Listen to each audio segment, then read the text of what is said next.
할렐루야. 오늘 말씀 마태복음 5장 21절에서부터 32절 말씀, 이웃사랑에 대한 율법 조항이라는 제목으로 여러분들과 함께 은혜를 나눠보고자 원합니다. 이 본문은요, 제5장에서부터 7장까지 이어지는 산상수훈의 연속 부분입니다. 이러한 본문은 우리가 5장 17절에서부터 20절에서 당신 자신이 율법의 완성자이시며 또 장로들의 유전을 통해서 잘못 납비들에 의해서 해석된 하나님의 이 신율, 율법, 이 토라를 이제 파노라마 같이 펼쳐주시면서 본인의 순종을 통해서 율법의 바른 해석자, 또 바른 수요자, 제정자이시며 완성자로서 율법의 근본 의미를 새롭게 재해석하시는 예수님의 교훈과 말씀입니다. 이러한 본문은요, 모두 6가지의 율법 조항인 곧 살인, 21절에서부터 26절에 살인하지 말라 제 6계명에 해당되죠. 우리 10계명 가운데.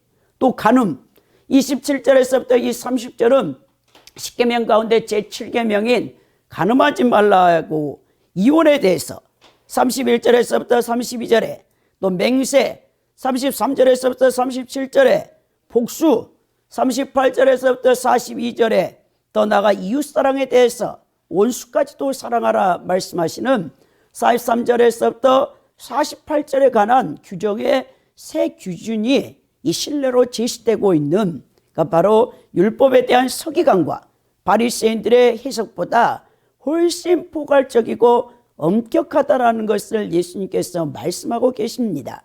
다시 말해서 서기관과 바리새인들이 율법의 외부 규정만을 중시하여서 지극히 형식주의적인 태도에 빠진 데 비해서 예수님께서는 여러분 율법의 준수의 기준을 내면적인 차원으로까지 확대시키므로 마음 중심에서부터 우러나오는 순종의 자세로 온전히 하나님의 계명을 준행하도록 우리에게 명령하고 계시는 것입니다. 따라서 예수님께서 제시하시는 하나님 나라의 법과 윤리는요, 겉으로 드러나는 행동뿐만 아니라 우리 속에 감추어진 생각, 동기, 그리고 그 행위의 결과만이 아니라 우리의 그 마음 상태까지도 이제 예수님께서 제시하고 있는 내용을 볼 수 있겠습니다.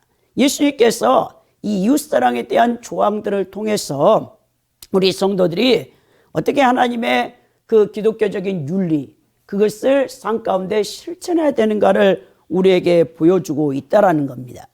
여러분, 하나님 나라의 최고의 법은 여러분 사랑입니다. 사랑.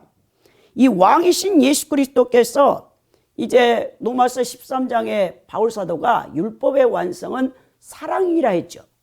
여기서 사랑은 인간적인 이 에로스적인 사랑, 또 부모와 자녀를 사랑하는 여러분 이 스톨렉의 사랑, 또 친구와의 우정의 그 사랑, 이 필로의 이 사랑이 아니에요. 여러분, 이 사랑은 아가페 사랑인데요, 이 아가페의 사랑은 예수 그리스도를 십자가에 내어주신 하나님의 사랑, 그 신적 사랑을 말하고 있다는 것이죠. 그러니까 모든 율법에 하나님께서 이제 이스라엘 백성에게 주신 십계명에도 하나님 사랑, 이웃 사랑이잖아요.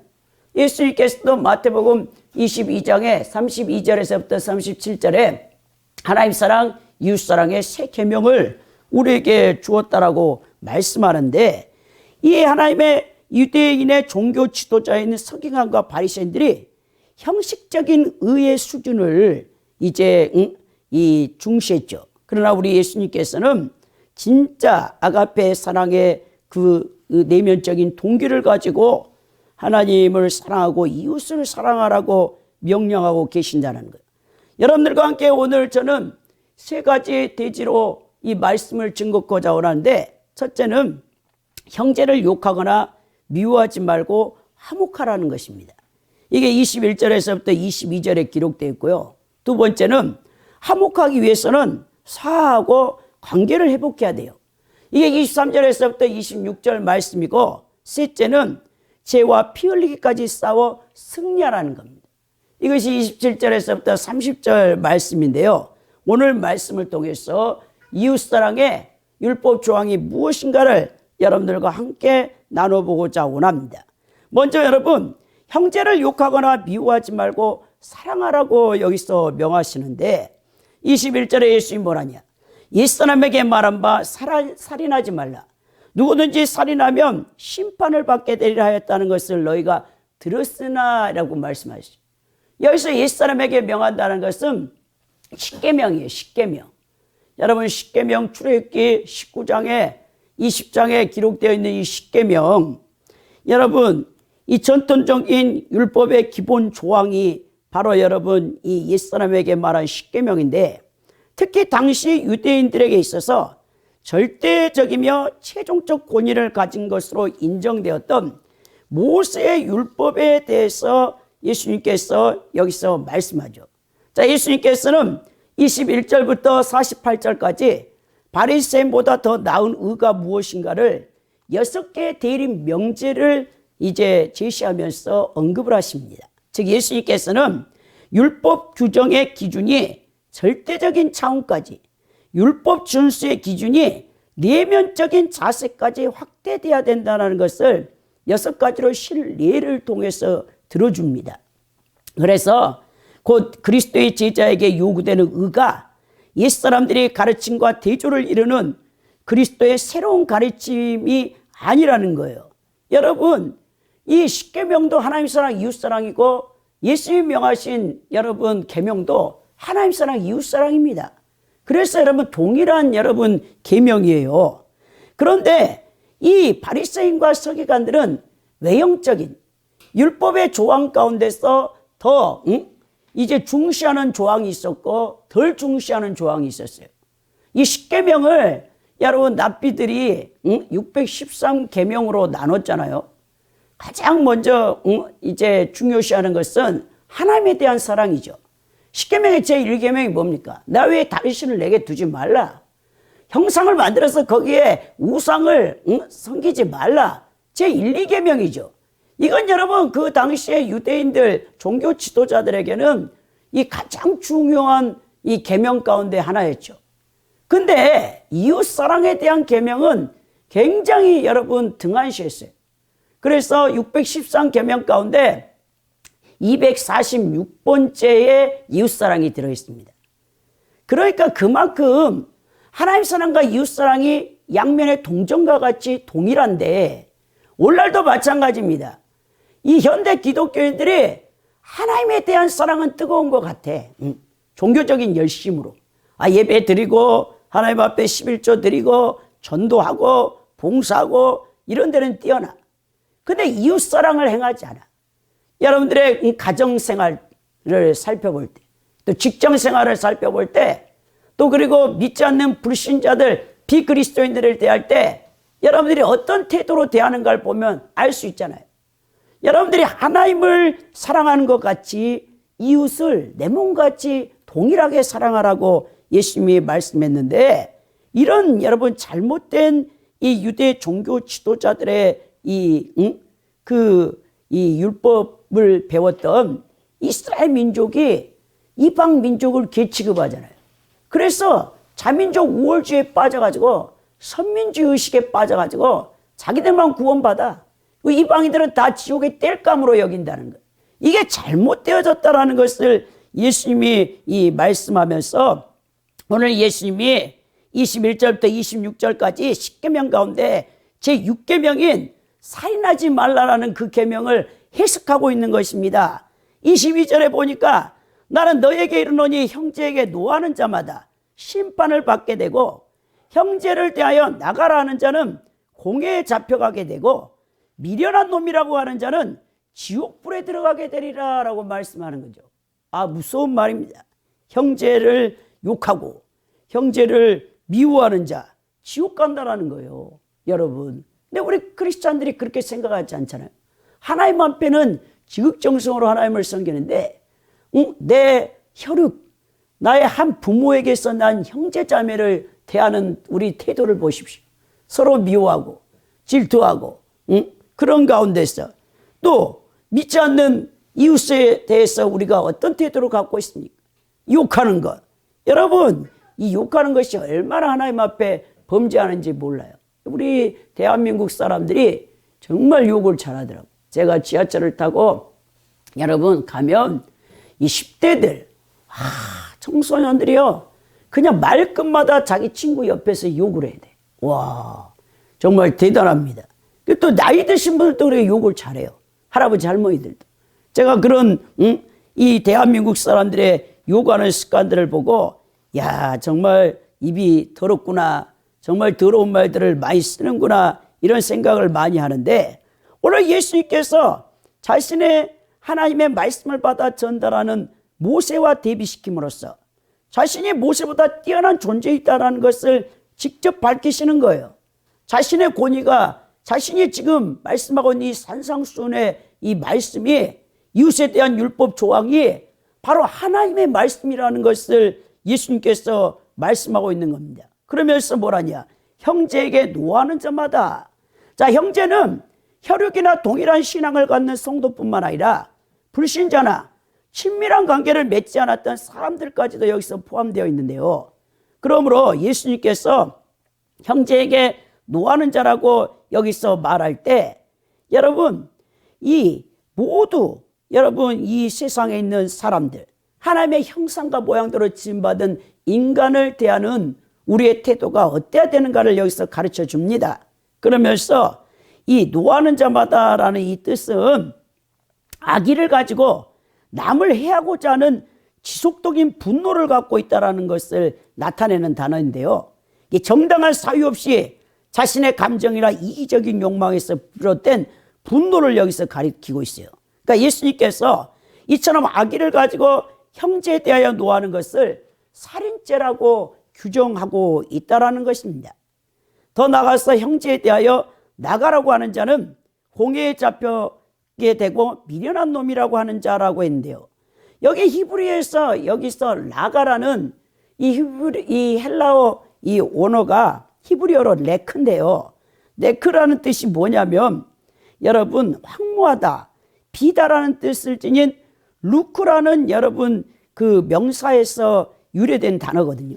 허사, 방탕하다라는 이 뜻을 갖고 있는데 이 단어가 사람에게 적용될 때는 머리가 텅 빈 멍청이라는 뜻이에요. 멍청이. 도덕적인 정도가 낮은 사악한 자라는 뜻을 갖고 있는데요. 이 사람들에게 여러분들이 저 멍청이, 이 나가라고 하는 자마다 예수님이 오늘 뭐합니까? 살인을 저지르는 살인죄에 해당한다는 거예요. 이는 상대에 대하여 인간으로서 존엄성을 짓밟고 인격을 모욕하는 심한 욕설입니다, 여러분. 더 나가서 미련한 놈이라고 했는데 이 미련하다라는 이 모레라는 이 모로스의 혹격이 쓰였는데 이 모로스가 무슨 뜻이냐? 말하지 않는 자, 우매한 자. 그래서 여러분 외경 실학서의 22장 11절에서 22절을 보면 이 미련한 놈이라는 이 모로스라는 단어가 하나님을 부정한다는 자예요, 여러분.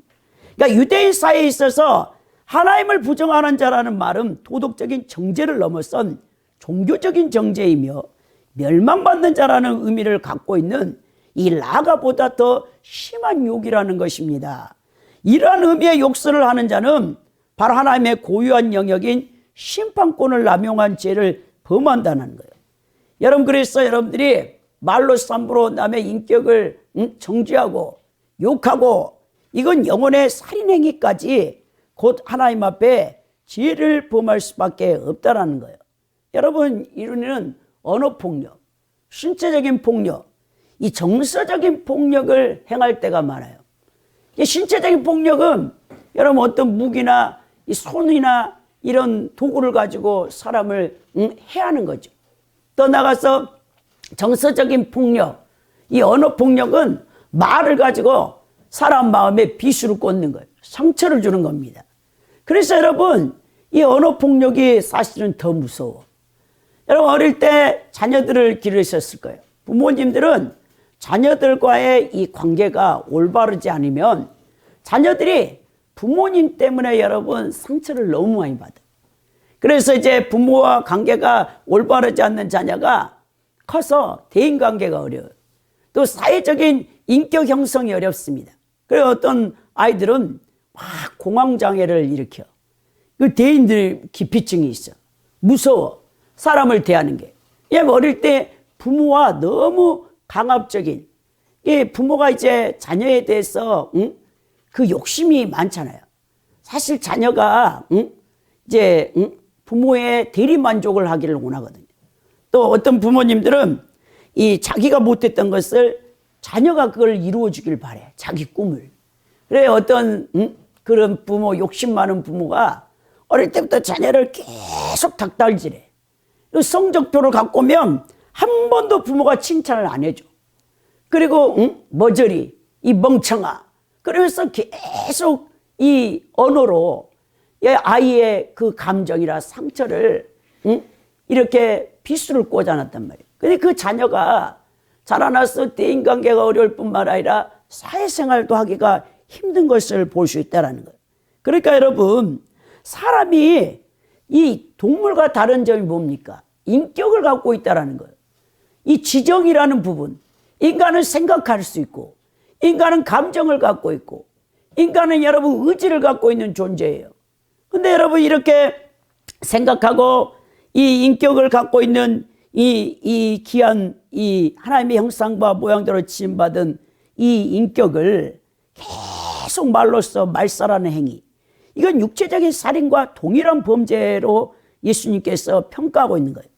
그럼에도 불구하고 사람들이 별다른 생각 없이 자주 남발의 욕설을 합니다. 인간의 가장 큰 죄라고 할 수 있는 살인과 하나님께서 관련시키셔서 예수님이 자신이 선포하신 이 새로운 율법의 내면적인 성격과 절대적인 성격을 잘 드러내는데, 그들에게 주어지는 하나님의 형벌이 뭐냐?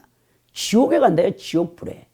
형제에게 머져라, 멍청해, 이 바보야, 그러면서 계속 언어로 인격을 살해하고 모독하는 그 행위를 범하는 자에게 우리 하나님께서 어떤 심판을 내리시냐? 지옥불에 들어가게 한다는 것입니다. 여러분, 살인은요, 사람을 실제로 죽이는 것뿐만 아니라 형제에게 조롱하고 욕하는 것까지도 포함된다라고 오늘 예수님이 얘기하면서, 그런 자가 받게 될 형벌이 뭐냐? 심판을 받는데 공회에 잡혀갈 뿐만 아니라 지옥불에 들어간다라고 예수님이 얘기한다는 거예요. 여러분, 이 지옥이라는 곳이 어떤 곳입니까?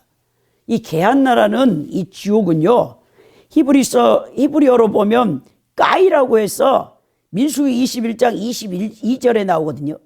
예루살렘의 원주민 가운데 한 사람으로 여겨지는 흰놈이 결합되어 흰놈의 골짜기라는 뜻을 갖고 있어요. 이 흰놈의 골짜기는 예루살렘 남쪽과 남서쪽 사이에 있는 깊은 골짜기예요.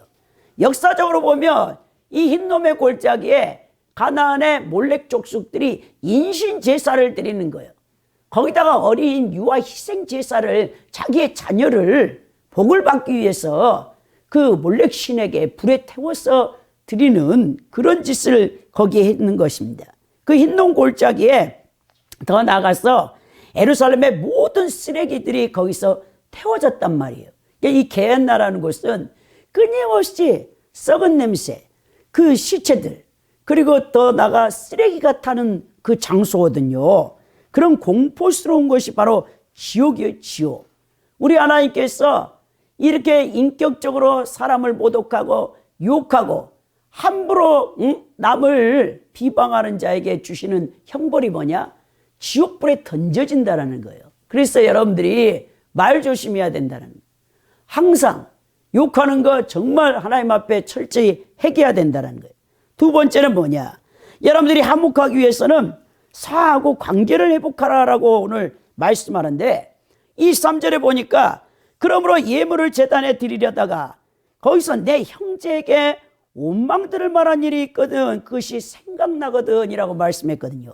자, 예수님께서 살인죄의 적용에 대하여 보충적인 예하로 예루살렘 성전뜰에 있는 번제단의 예물, 곧 제물을 드린 것을 예로 설명을 합니다. 하나님 앞에 제사를 드리러 왔어요. 번제단에서 자기의 형편에 맞게끔 제물을 각을 떠가지고 제사장한테 가지고 와서 번제단 석쇠에 딱 올려놓으려고 했는데, 그때 성령께서 어떤 형제와 불화하는 것을 생각나게 했단 말이에요. 그러면 그 예물을 일단 거기다 놓고 다시 가서 그 불화한 형제하고 화해를 하고 오라, 이 얘기를 말씀하고 있는 거죠. 자, 내 형제에게 원망을 들으라는 말이 있다라는 뜻은 강한 적대감, 온수되는 심각한 상황뿐만 아니라 단순하게 어떤 형제하고 의견, 논쟁이 있었어요. 그럼 그게 거리껴 계속 내 양심에 거슬려. 그런 것조차도 우리 하나님께서 평화롭게 그것을 해결하고 와서 네 번제달에 태워서 속죄 은총을 받으라라고 여기서 말씀하고 있다는 겁니다. 예물을 제단 앞에 두고 먼저 가서 형제 화목하고 그에 와서 예물을 드리라고 말하죠. 그러니까 여러분, 사람들과의 불편한 감정, 이 스트레스, 여러분 스트레스 많이 받는 게 대인관계잖아요. 사실 특히 가족 간의 관계에서 상처를 많이 받게 되면 마음의 병, 우울증까지도 오게 되는데, 여러분, 스스로 하나님의 택함받은 자라고 선민의식을 갖고 있었던 유대인들에게 있어서 성전에 나가서 제물을 바친다는 것은 대단한 큰 의의와 자부심을 갖는 일이었습니다. 그러나 예수님께서는 이 일보다 우선돼야 하는 일이 무엇이냐? 바로 형제와 화목한 일이라는 것을 강조하고 있죠. 여기서 화목하다라는 뜻은 여러분 화해하다라는 뜻인데요. 이 뜻은 매우 친근하게 다시 사랑의 관계를 회복하라는 뜻이에요. 여러분, 성도는 자신을 화목제물로 드려야 되는 것입니다. 오늘 예수님께서 악한 이웃이 되지 않기 위해서 어떤 생활을 해야 하는지 우리에게 교훈을 주시는 이 내용에서 예배보다도 먼저 불화한 이웃과 화목하라고 명하시죠. 참으로 당시로서는 예수님의 이 가르침은 혁명적인 가르침이에요. 왜냐하면 당시 종교 지도자들은 이웃과의 관계가 어떻든지 오직 하나님께 제물을 드리고 예배를 드리는 것이 옳은 일이라고 여겼단 말입니다. 특히 고르반 제도라는 것을 만들어서 부모 봉양에 필요한 것일지라도 그 예물을 하나님께 드리면 그 의무를 다했다라고 여겼어요. 그래서 자신의 부모를 공경하지 않았단 말입니다. 그런데 예수님께서 가장 먼저 중심에 둬야 될 것이 예배보다도 이웃과의 화목관계라고 역설하고 있다는 거예요. 사실 이것은 주님의 가르침이 곧 예배의 본뜻이라는 거예요. 이사야 선지자가 불의한 상태로 제사를 드리는 것을 하나님께서 역겹다라고 얘기하시죠. 이사야 1장에 보면 너희는 더 이상 가증한 예물을 가지고 오지 말라. 너희가 드리는 속죄 희생의 피가 내게는 역겹다라고 이제 이사야 1장 10절에서부터 17절에 이 선지자가 선포하는 것을 볼 수 있는데요. 하나님께서는 제물이나 봉헌금보다도 그것을 드리는 자의 마음과 생활을 중시하는 분이라는 거예요. 그래서 믿음이 없는 여러분 가인의 제물을 연락지 않으셨죠. 타락한 이스라엘의 제물도 기뻐받지 않으셨습니다.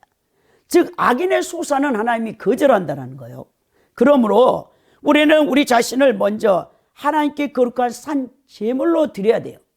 이 바울 사도가 로마서 12장 1, 2절에서 그러므로 형제들아 내가 하나님의 모든 자비하심으로 너희를 권하노니 너희 몸을 하나님이 기뻐하시는 거룩한 산 제물로 드리라. 이는 너희가 드릴 영적 예배니라. 너희는 이 세대를 본받지 말고 오직 마음을 새롭게 함으로 변화를 받아 하나님의 선하시고 기뻐하시고 온전한 뜻이 무엇인가를 분별하도록 하라라고 우리에게 거룩한 산 제사를 드리라라고 명하셨던 것을 볼 수 있다는 거예요. 여러분, 이웃과 화목하고 이웃을 사랑하는 일이 그 자신을 하나님께 의의 도구로 드리는 일이고 하나님이 기뻐 받으시는 향기로운 제사라는 사실을 잊어서는 안 된다는 겁니다. 이웃과의 화목은 하나님께서 기뻐 받으시는 예배의 기반이라는 사실에 염두에 두고 계시면서 예수님이 가르치실 때 이웃과의 갈등과 다툼은요 하나님이 기뻐하지 않는다라는 사실을 우리에게 분명하게 말씀하고 있죠. 하나님께서는 모든 사람과 화목한 교제를 통해서 서로 덕을 세우는 일을 기쁘시게 하라라고 여러분 이 로마서 14장 19절에 말씀하고 있다는 겁니다.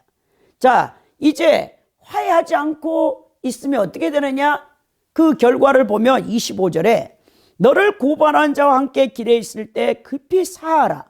그 고발하는 자가 너를 재판관에게 내어주고 재판관이 옥리에게 내어주어 옥에 가둘까 염려하라 라고 말씀하죠.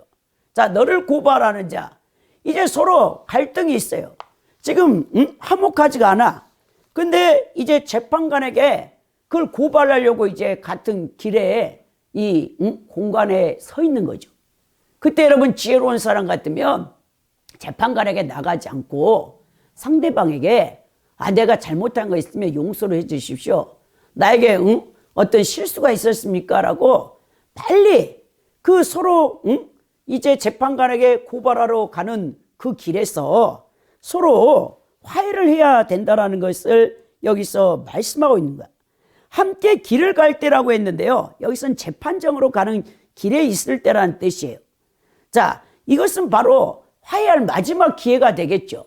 더 이상 재판에 가서 고소하면 그때부터는 뭐 형사법, 오늘날 우리나라 같으면 민사법에 이제 법원에 가갖고 이 고소하게 되면 이제 경찰이 그것을 하든지 아니면 검찰이 나서서 그걸 기소를 할 거 아닙니까? 그래서 이제 형사법에 의해서 처벌을 받든지 아니면 민사법을 통해서 판사에 의해서 재판을 받든지 더 이상 서로가 이제 화해할 수 있는 기회가 없어진다는 겁니다. 그래서 속히 사하라고 하는데 이 사하라는 이 헬라어 단어가 이디스 유노니스였어요. 좋은 생각을 빨리 가져라. 우호적인 생각을 갖고 빨리 적극적으로 좋은 관계를 회복하기 위해서 노력하라는 이 뜻입니다. 그 고발한 자가 너를 재판관에게 내어주고 재판관이 옥리에게 내어주어 옥에 가둘까 염려하라 라고 말하죠. 여러분 고대 사회에서 이 재판장은요 단순히 사법권만 가진 것이 아니에요. 행정 권한도 가지고 있었습니다. 이 따라서 이 재판관은 시시비비를 가릴 뿐만 아니라 그 후속 조치까지도 취하는 사람인데요. 여기서 재판관은 인간 재판관뿐만 아니라 완전한 판단을 내리시는 심판자가 되시는 하나님을 가리킬 때 여기서 사용되는 단어입니다. 그러니까 하나님의 최후 심판이 있기 전에 아직 살아있는 동안 자신의 잘못을 돌이켜야 된다는 뜻이에요, 여러분. 여기 옥리라는 것은요, 여러분 히페레테스가 쓰였는데 이 히포라는 뜻이 노를 젓다라는 뜻이에요. 그리고 에레스라는 이 전치사 아래라는 뜻이 쓰였는데 이 뜻이 문자적으로는 뭐냐? 뱀 밑창에서 노예가 노를 젓는 것을 의미하는 것이죠. 성경에서는 자신의 모든 것을 바쳐 일하는 종, 일꾼, 수종자, 여러분 산, 권속 등을 가리킬 때 이 옥리를 가르쳐요. 그러니까 재판관 밑에 그 재판관이 땅 판결을 내리면 그걸 바로 이제 행하는 사안이 있었겠죠. 감옥에다 갇히는 옥리. 오늘날 말하면 이제 이 구치소에 있는 거기에 일하는 관리 공무원들이겠죠. 이제 거기다가 넘겨준다는 거예요. 그러니까 여러분 이건 더 나아가서 하나님을 재판장으로 본다면 이 옥리는 누굽니까? 하나님의 심판을 수종들며 형벌을 집행하는 천사라고 볼 수 있겠죠. 그리고 이 옥이라는 것은 악인의 최후 형벌 장소인 지옥이나 귀신을 통해서 고통당하는 형벌을 받게 된다는 거예요. 여러분 사람을 미워하면요 그 마음에요 귀신이 들어가요. 이 놀랍습니다, 여러분. 이 영적인 비밀인데요. 누군가 미워하고 용서하지 못하면 밤잠을 설치면서 하루 24시간 그 온수 같은 인간으로 인해서 끊임없는 고통을 당한단 말이에요. 그 생각과 마음이 이미 지옥입니다. 지옥의 형벌을 받는 것이에요. 여러분 사람을 미워하면 살인죄고 그 악한 심령에 누가 들어가냐? 귀신이 들어가서 그 자리를 차지해버립니다. 그렇다면 그 영혼이 얼마나 고통을 받겠습니까? 그리스도인들이 이 세상 모든 사람들 이웃과의 화목한 관계를 유지해야 되는 이유가 바로 거기에 있어요. 용서하지 못하면 크리스찬이라 할지라도 그 속에 귀신이 들어가서 이 형벌을 받게 된단 말입니다. 용서와 간영과 사랑의 마음으로 여러분 넉넉하게 사시기 바랍니다. 남편과의 관계에서, 아내와의 관계에서, 자식과의 관계에서, 형제 자매와의 관계에서, 부모님과의 관계에서, 직장 동료와의 관계에서 이웃과의 관계에서 모든 사람들과 화목하게 살 때 여러분들은 모든 사람들을 용서하고, 사람은 다 부족해. 여러분, 이 세상에 완전한 사람이 어디 있습니까? 우린 죽을 때까지 공사 중에 있는 사람들이에요. 그러니까 허물 많고 부족한 우리 이웃들, 또 우리 형제 자매들, 우리 남편 아내들, 자식 부모들, 그를 다 용서하고 여러분들이 살아야 여러분들의 마음이 지옥과 같은 형벌, 그 귀신에게 당하는 그 고통을 당하지 않고 평안을 유지하며 살 수 있다는 사실을 잊지 마시기 바랍니다. 26절에 보면 진실로 내게 이르노니 내가 한 푼이라도 남김이 없이 다 갖기 전에는 결코 거기서 나오지 못한다. 무서운 말씀이에요, 여러분. 내가 한 푼이라도 남김이 없이 다 갖기 전에는 거기서 못 나온다라는 뜻인데, 이 한 푼이라도 남김이 없다라는 이 호리거든요, 호리. 이 호리라는 호자가 모필의 털끝이에요. 옛날에 여러분 조선시대에 이 선비들이 여러분 다 그 먹물을 갈아가지고 붓 끝으로 이렇게 먹물을 해서 글을 쓰잖아요. 바로 이 홀이라는 게 먹물, 이 붓의 털끝이에요, 털끝. 그것까지라도 이건 굉장한 이 무게 단위에서 굉장히 여러분 작은 이 단위거든요. 이 홀이라는 것은 몹시 적은 분량의 뜻을 갖고 있는 이 단위인데, 이 헬라어로는 코드란테스인데 당시 노동자의 하루 품삯의 60분의 1 정도에 해당하는 아주 미미한 화폐 단위입니다. 당시 통용화폐로는 이것이 가장 작은 화폐 단위의 동전이에요. 오늘날 말하면 우리나라 돈으로 1원이에요, 1원. 그 1원 하나까지도 갚지 아니하면 어떻게 되냐? 여러분, 거기서 나오지 못한다라는 거예요.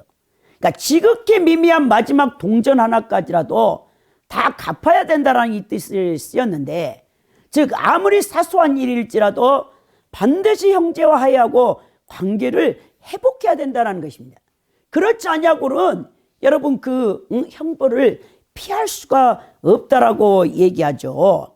여기서 다 갖기 전에는 이 뜻은요, 비록 옥에 갇혀 있다 하더라도 빚을 다 갚으면 풀려난다라는 우리가 잘못된 생각을 가질 수 있거든요. 이러한 해석은 로마 가톨릭 교회에서 연옥교리를 만들어내는 근거가 되었는데요. 자, 로마 가톨릭 교회 연옥교리는 비록 하나님의 심판으로 우리가 연옥에 갈지라도 거기서 죄를 회개하고 불로 정화되면 어느 정도 보석 기간이 흘러가면 천국으로 간다는 인간적인 교리를 만들어내어졌는데요.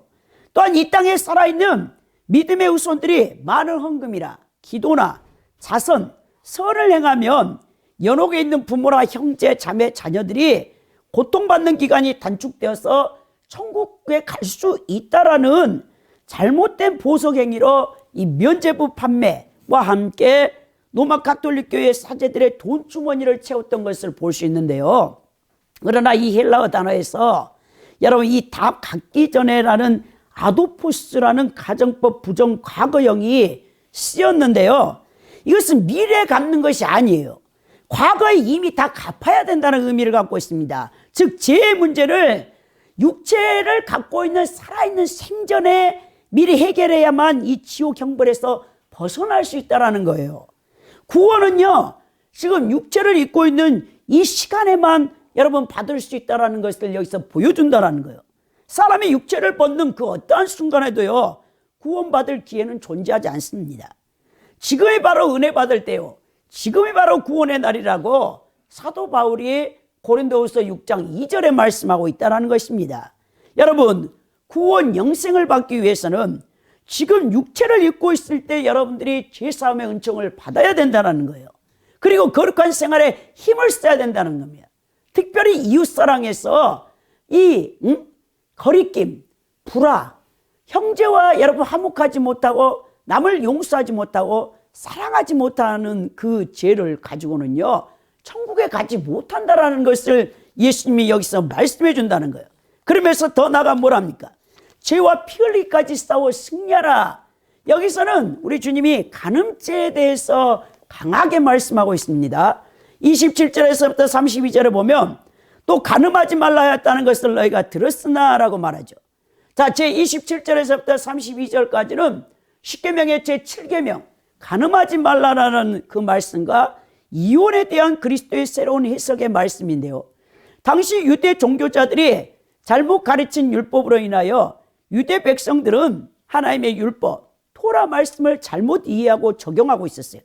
자, 구약 율법의 자구적인 내용만을 중시해서 외형적으로 이를 어기지 않으면 만족했는데요. 그 당시 사람들은 매우 익숙했던 이 계명이 제7계명 간음하지 말라라는 이 말씀입니다. 근데 예수님께서 오늘 28절에 뭐하냐? 나는 너희에게 이르노니 음욕을 품고 여자를 보는 자마다 마음에 이미 간음했다라고 말씀하고 있죠. 여기서 음욕을 품고 여자를 본다라는 것은 여기 여자가요, 이 성적인 매력이 있는 장성한 여인이나 타인의 아내를 가리키고 있거든요. 그러니까 남의 아내나 장성한 여자를 주의를 기울여 관찰하여 보고는 그 여자를 소유하고 싶다는 마음을 가지고 응시하는 것. 그 여자에 대한 음욕을 위하여 여자를 응시하는 모든 자가 예수님이 이미 간음했다라고 말씀하고 있습니다. 이런 본능적인 감정에 의하여 여러분 요즘 아름다운 여자를 보면 아름답다 이런 생각을 말하는 게 아니에요. 여러분 이 성욕의 대상으로 삼고자 하는 적극적인 의도를 가지고 여자를 바라보고 여러분 그걸 면밀히 살피며 이 행동하는 그 자체가 이미 간음했다라는 이 표현인데요. 표준 원문 성경에서 여자로 하여금 음욕을 갖게 하기 위하여 그 여자를 바라보는 것을 말하고 있습니다. 그러니까 예수님께서는 행위로 인한 범죄만을 처벌의 대상으로 여기는 유대교의 율법적 사고와 세상의 법률로 도저히 판단할 수 없는 그 마음의 상태까지도 지금 우리 예수님께서 다루고 계시는데요. 여러분 간음은 성욕에 대한 탐욕의 열매입니다. 다윗이 밧세바와 불륜을 저지르는 것도 결국 성적인 탐욕에 의해서 기인했거든요. 그렇기 때문에 성적 탐심에 사로잡힌 사람은 기회가 오면 음행죄를 범하게 되는 거예요. 여러분 현대 사회는 성적으로 너무 타락하기 쉬운 문화 속에 있습니다. 돈만 주면 얼마든지 성을 사고 팔 수 있어요. 이 성도들은 그래서 이 21세기의 현대 문화 속에서 성적으로 타락하지 않도록 늘 마음을 지켜야 되는데요. 지금 요즘 핫한 그 뉴스를 보니까 이 목사방 운영자가 잡혔죠. 검거됐죠. 미성년자 청소년자 248명의 성을 착취해가지고 그 성 상품화에 나체를 다 찍게. 요즘 청소년들에게 인터넷으로 이렇게 호기심에 들어오게 해요. 운영하게 한단 말이에요. 옛날에 엠번방 그 젊은 30대밖에 안 먹은 젊은 남자가 이제 검거되어졌잖아요. 거기에 막 정치인들 다 연루돼 가지고 굉장히 큰 이슈가 되었는데 최근에는 목사방을 운영해 가지고 거기서 여러분 어린 소녀들 돈 조금 몇 푼 지어주고 나체 사진 찍게 하고 이 성을 착취해 가지고 그것을 상품화해 가지고 그런 나쁜 짓을 행했던 것을 볼 수 있는데요. 이렇게 여러분 우리가 정말 이 대한민국이 성적으로 굉장히 타락했어요. 제가 전철을 타고 특히 도봉산역을 지나가잖아요. 그러니까 여러분 이 주말마다 도봉산에 산에 가는 사람들을 많이 만나요. 근데 보니까 부부가 아니야. 다 애인 관계더만. 그래가지고 아주 그냥 손을 잡고 좋아가지고 어찌할 바를 모르고 그렇게 다니는데요. 요즘 자기 아내가 있고 자기 남편이 있는데 애인이 없으면 바보라는 거예요. 여러분 우리 그리스도인들이 그렇게 살아서 되겠습니까? 이렇게 타락한 21세기의 한국 이 성문화 또 여러분 이 노래방 도우미들 성을 그냥 쉽게 팔고 있는 거죠. 그러니까 우리가 정말 여기 조심해야 되는데 골로새 3장 5절에 바울 사도가 뭐라냐? 그러므로 땅에 있는 지체를 죽이라. 곧 음란과 부장과 사욕과 악한 종욕과 탐심이니 탐심은 우상숭배라는 것입니다. 그래 여러분 이 음욕과 욕구는요 구분할 수가 있어야 돼요. 정욕을. 자 예수님께서 여자를 보고 음욕을 품는 자마다 이미 간음했다라고 말씀하셨는데 이 말씀은 그 10계명 중에 제7계명과 제10계명에 대한 해석입니다. 자, 하나님께서는 제10계명 가운데 내 이웃의 집 안에 소유를 탐내지 말라라고 출애굽기 20장 17절에 말씀하고 계시죠. 그래서 수많은 성도들이 이 음욕과 이 성적 욕구에 대한 잘못된 인식으로 죄책감에 시달리고 있으며 또 성적인 욕구를 아주 더러운 것으로 여기고 회피하는 결비증에 걸려서 고통받는 사람들이 많아요. 여러분, 교부 오리겐 같은 사람도 여인을 볼 때마다 성적 욕구가 일어나는 일을 참지 못해서 스스로 거세해버려요. 스스로 여러분 거세를 해버렸다니까요. 여러분, 거세한다고 해서 성적 욕구가 없어집니까? 특히 사막 교부들은요, 이 음욕과의 엄청난 이 싸움을 했거든요. 여러분, 이 싸움 가운데, 영적 전쟁 가운데 가장 힘든 게 이 음욕과의 이제 싸움이거든요. 이 성적 욕구를 제하기가 힘들어가지고 사막 교부들, 우리 기둥 성자라고 하는 사람들은 아예 그냥 기둥에서 살아. 절벽에서 내려오지를 않아. 이성 있는 여자가 있는 곳에는 아예 가지를 않아. 도시나 이런 길거리에 여자를 보면 다 눈을 피해, 눈을 가리고 다녀. 여러분, 그런다고 해서 여러분 이 성적인 욕구가 없어지냐? 그렇지 않다라는 거예요. 거시한다고 해서 이성에 대한 욕구가 그쳐지거나 저절로 사라진 것이 아니라는 거예요.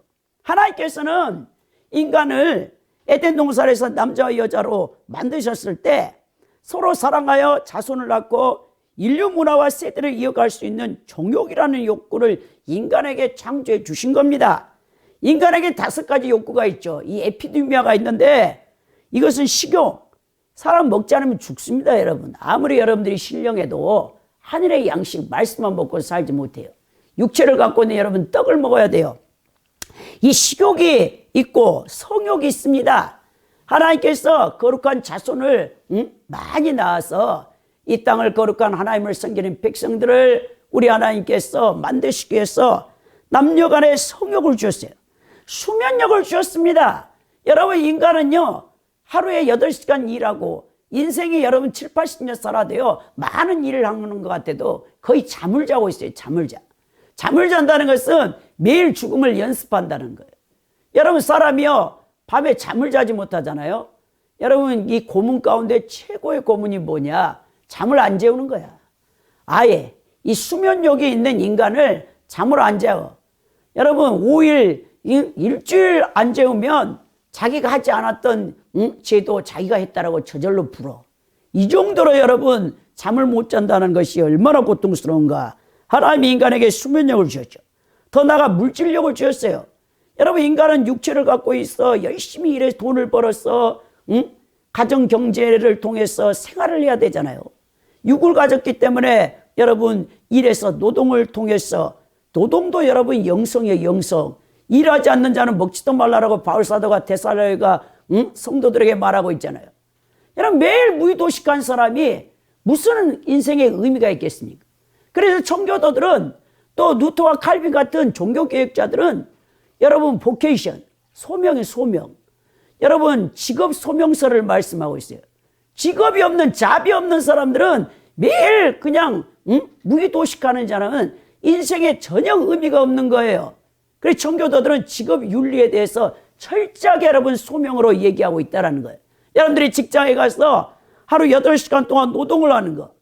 여러분, 교회 와서 거룩거룩 찬송하고 기도하고 여러분 봉사하는 것도 중요하지만 더 나아가 세상에 나가서 문화명령, 여러분 여러분들이 세상의 소금과 빛이 되어져서 하나님의 거룩한 그리스도의 문화를 확장해가는 그 직장 생활을 통해서 하나님 나라를 확장해가는 일이 그렇게 중요하다는 사실도 여러분 잊어서는 안 된다는 겁니다.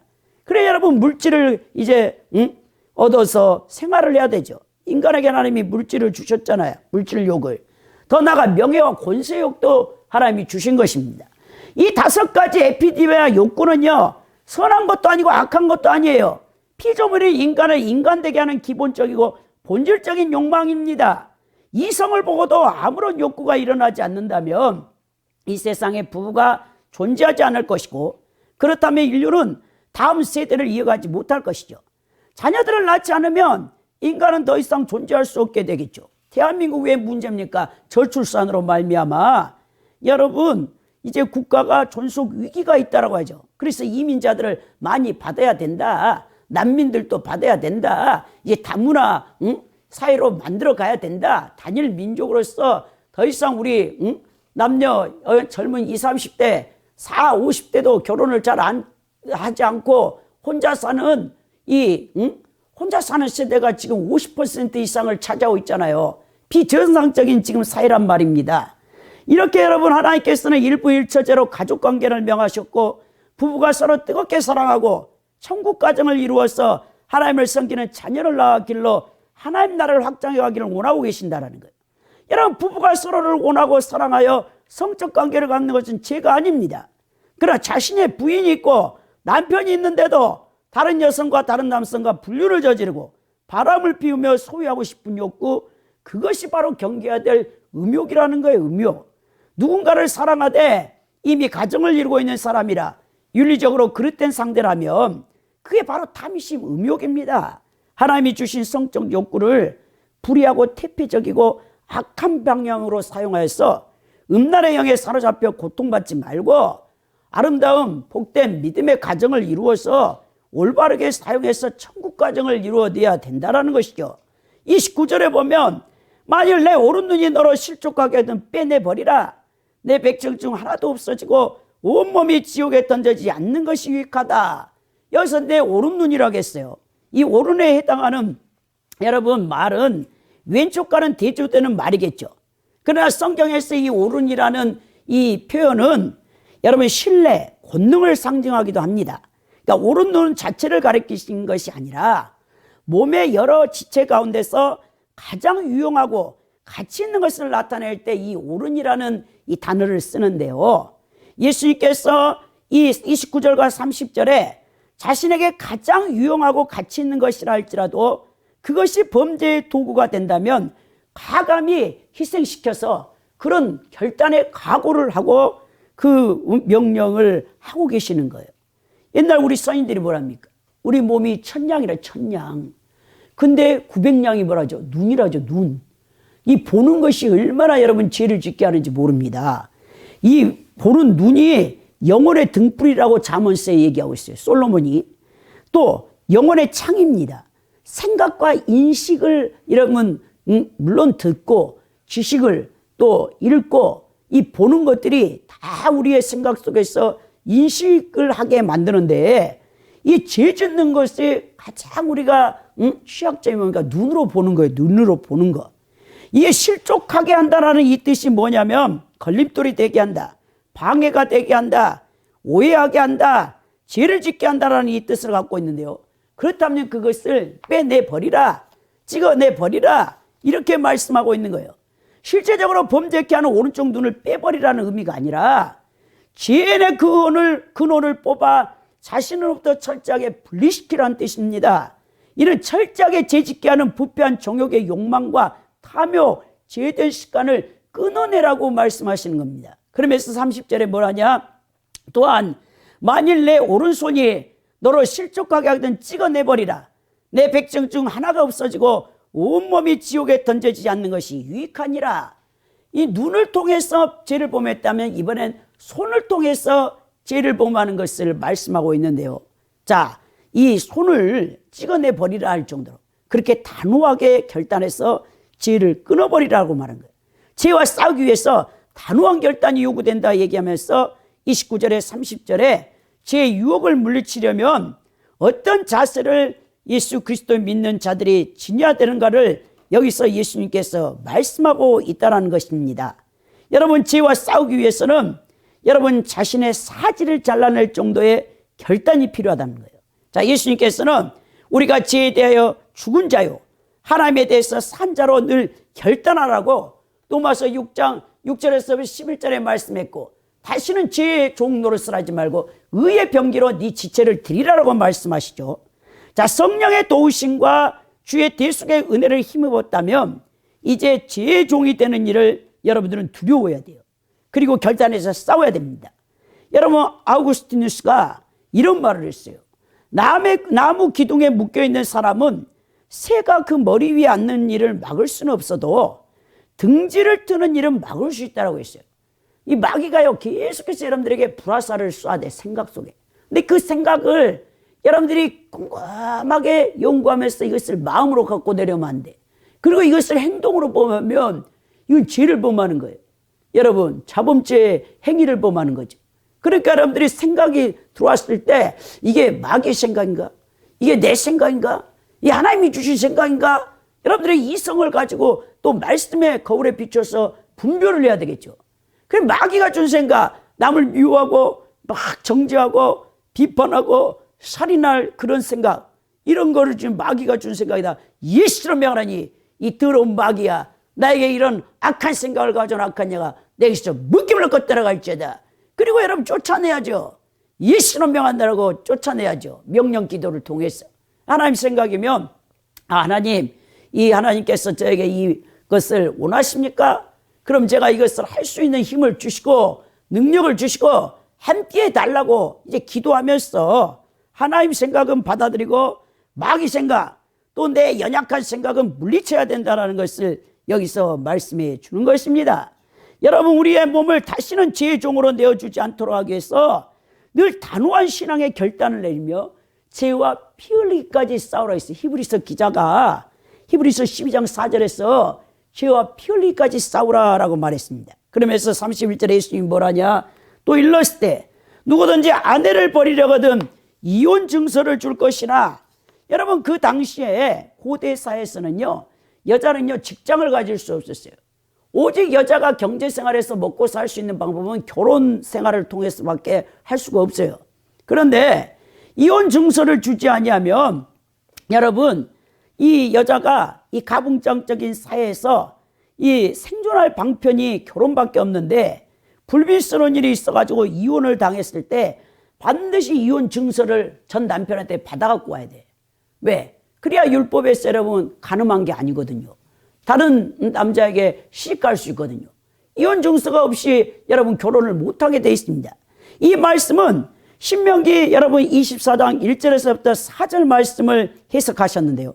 자, 사람이 아내를 맞이하여 데려온 후에 그에게 수치되는 일이 있음을 발견하고 그를 기뻐하지 아니하면 이혼 증서를 써주어서 그의 손에 주고 그를 자기 집에서 내보낼 것이요, 그 여자는 그의 집에서 나가서 다른 사람의 아내가 되려니와 그의 둘째 남편도 그를 미워하여 이혼 증서를 써서 그의 손에 손에 주고 그를 자기 집에서 내보냈거나, 또는 그를 아내로 맞이한 둘째 남편이 죽었다 하자 그 여자는 이미 몸을 더럽혔은즉 그를 내보낸 전 남편이 그를 다시 아내로 맞이하지 말지니 이는 여호와 앞에 가증한 것이라.